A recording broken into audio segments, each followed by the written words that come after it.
सुप्रभात, नमस्कार। मैं आपकी हिंदी की अध्यापिका आज आपके समक्ष प्रस्तुत हुई हूँ कक्षा 9वीं से ललद्य द्वारा रचित वाक लेकर। ललद्य जो है वो कश्मीर की एक लोकप्रिय कवयित्री हैं और उनकी रचनाएं हैं वाक।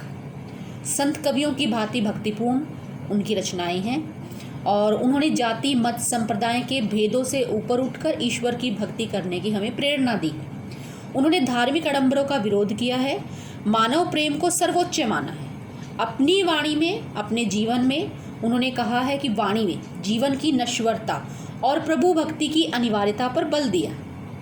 इसीलिए उन्होंने जो पहले जो वाक है उनमें बताया है कि ईश्वर प्राप्ति के लिए किए जाने वाले सारे प्रयास उनके व्यर्थ हो रहे हैं। जो रस्सी कच्चे धागे की है उसमें उन्होंने बताया है कि ईश्वर प्राप्ति के लिए किए जाने वाले उनके सारे प्रयास जो है वो व्यर्थ हो रहे हैं। दूसरे में उन्होंने समझाने की कोशिश की है वो बाह्य आडंबर, जो भी बाहरी आडंबर है उनका विरोध करती हैं और संभावी होने की हमें मनुष्य की चेतना को जागृत करने की वो कोशिश करती हैं, उनकी आत्मा को जगाने की कोशिश करती हैं। दूसरे शब्दों में इसे मायाजाल में कम से कम लिप्त होना चाहिए, वो ऐसा कहना चाहती हैं। तीसरा जो है वो हमें आत्मा अभिव्यक्ति करनी चाहिए, हमें आत्मालोचन करना चाहिए, अपनी अभिव्यक्ति करनी चाहिए। वो अनुभव करती हैं कि भवसागर से पार किए जाने के लिए सद्कर्म का होना बहुत ज़रूरी है। भेदभाव का विरोध करती हैं। ईश्वर की सर्वव्यापकता का बोध जो है वो लास्ट के चौथे वाक में उन्होंने दिया है। और इसमें मेन क्या है कि ललद्य ने आत्मज्ञान को सच्चा ज्ञान माना है और उनके जो वाक हैं उनका अनुवाद मीराकांत जी ने किया है। पहला देख लीजिए, रस्सी कच्चे धागे की, यहाँ लिखा हुआ है रस्सी कच्चे धागे की खींच रही मैं नाव। रस्सी कच्चे धागे की खींच रही मैं नाव।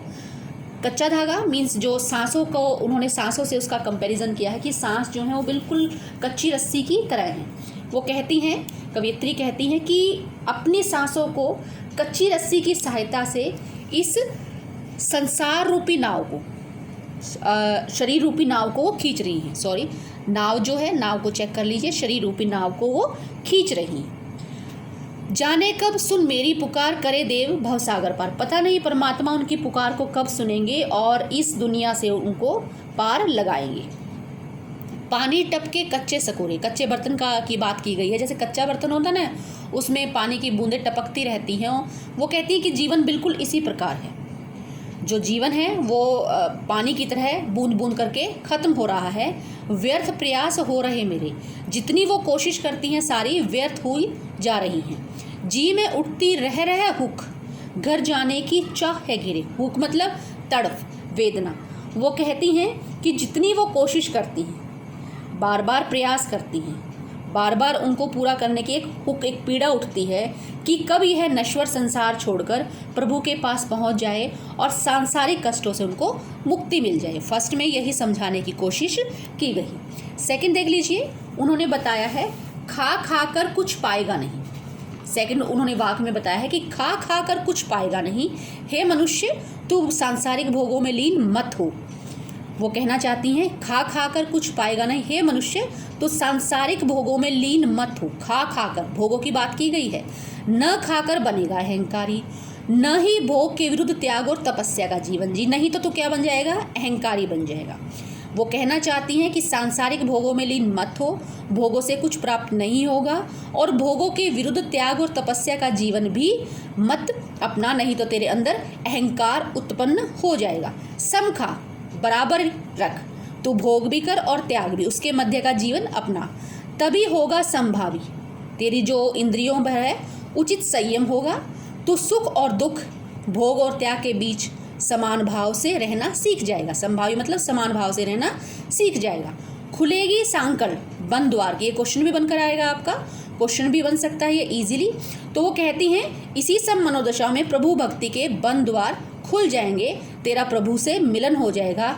जब तू संतुलन बनाकर रखेगा ना भोग और त्याग के मध्य में, इंद्रियों को पर उचित संयम रखेगा, तो सुख दुख भोग त्याग के बीच समान जीवन जिएगा, समान भाव रखेगा, तभी तुझे परमात्मा मिलेंगे और बंद द्वार की सांकल तेरी खुल जाएगी। नेक्स्ट में देखिए, आई सीधी राह से गई न सीधी राह, सूक्ष्म सेतु पर खड़ी थी बीत गया दिन आ। सूक्ष्म सेतु, सुषुम्ना नाड़ी जो ईंडा और पिंगला नामक नाड़ियों के मध्य स्थित होती है, उसको कहा गया है। और इसमें क्या होता है, बिल्कुल हठयोग हम बिल्कुल तपस्या पर बैठ जाते हैं, समझिए एक किस्म से, और अपनी कुंडली को जागृत करने की कोशिश करते हैं। बिल्कुल हठयोग, कई कई साल हमारे ऐसे बीत जाते हैं।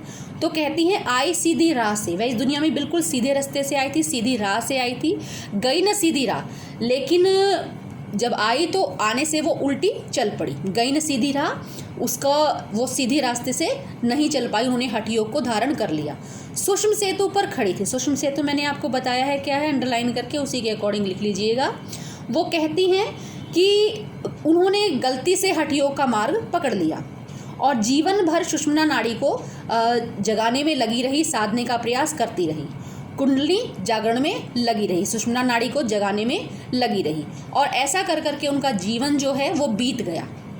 जेब टटोली कोड़ी ना पाई। जेब टटोलना मतलब अपनी पॉकेट को चेक करना। वो कहती हैं कि जब मैंने अपने जीवन की उपलब्धियों को देखा तो मुझे कुछ नहीं मिला, वहाँ मुझे कोई भी ऐसी उपलब्धि नहीं मिली जिसके कारण मांझी को दू क्या उतराई। जेब टटोली, जब उन्होंने अंत में अपने आप को चेक किया, अपने जेब को टटोला, तो उन्हें कुछ भी नहीं मिला। उनको सारा जीवन जो है व्यर्थ लगा, उनको जीवन में कोई उपलब्धि नहीं मिली, अतः वह परमात्मा को जवाब देने योग्य भी नहीं रह पाई। उतराई, मांझी को दू क्या उतराई। जीवन पार कराने वाले उस परमात्मा को वो अंत में कुछ नहीं दे पाई, क्योंकि उनके पास कुछ भी नहीं था।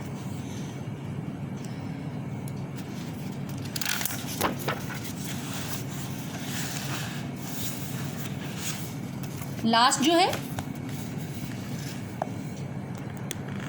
देख लीजिए, थल थल में बसता है शिव। लास्ट है फोर्थ, थल थल में बसता है शिव, भेद न कर क्या हिंदू मुसलमान, ज्ञानी है तो स्वयं को जान, वही है साहिब से पहचान। वो कहती है परमात्मा जो है वो थल थल में हर जगह बसता है, सर्वव्यापक है, हर जगह वो हैं, शिव हैं वो। भेद न कर हिंदू मुसलमान, तो हिंदू और मुसलमान का जो है वो भेद मत कर। ज्ञानी है तो स्वयं को जान, अगर तू ज्ञानवान है तो पहले अपने आप को जान ले। परमात्मा को जानने से पहले पहले अपने आप को जान लो, अपनी आत्मा को जान लो, वही है साहिब से पहचान। जो परमात्मा से पहचान वही है। जब तुम अपने आप को जान लोगे तो परमात्मा को भी जान लोगे। इसी के साथ ये लेसन यहाँ ख़त्म होता है। अब आगे मिलेंगे एक नए लेसन के साथ। नमस्कार।